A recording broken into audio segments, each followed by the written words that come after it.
Hello, my name is Abdulmohsen Albinali. I am a visual artist from the eastern region, Dammam, Saudi Arabia.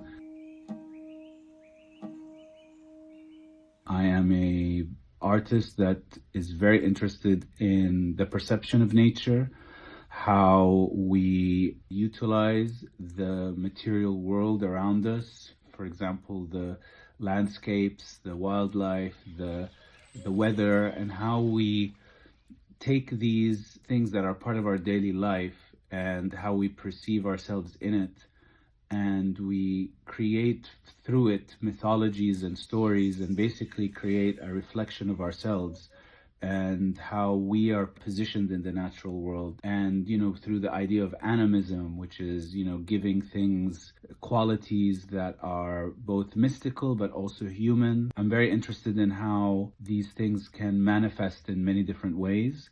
So for example, if we look at the concept of the garden as a domesticated version of nature, even though most of humans don't live in nature in the same way our ancestors did, we still strive to be connected to it and incorporate it in our daily lives. But at the same time, we domesticate it. We create this arrangement of plants and wildlife that are harmless, but also at the same time could be beneficial via agriculture or growing crops, but also through beauty. Depending on where you are in the world, the garden could be rooted in a different philosophy via Zen gardens, Islamic gardens.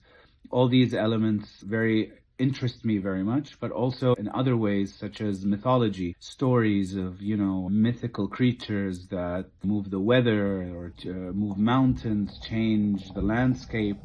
All of these things are a way of describing our fears, our dreams, our anxieties, and at the same time they're more of a window into the past and understanding how humans in the past related to nature, and how can we adapt these mythologies to today's circumstances, global warming and other urgent matters.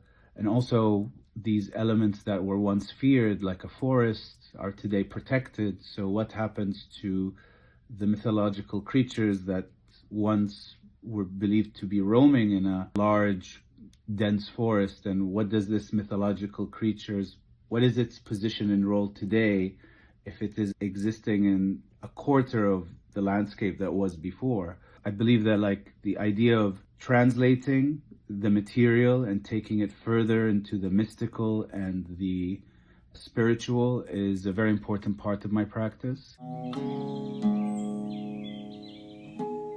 My desire to exist in the dot art domain was very instinctual, I would say. I just felt that having that resonated more with me and my practice, and having it on my website is just something that felt very natural.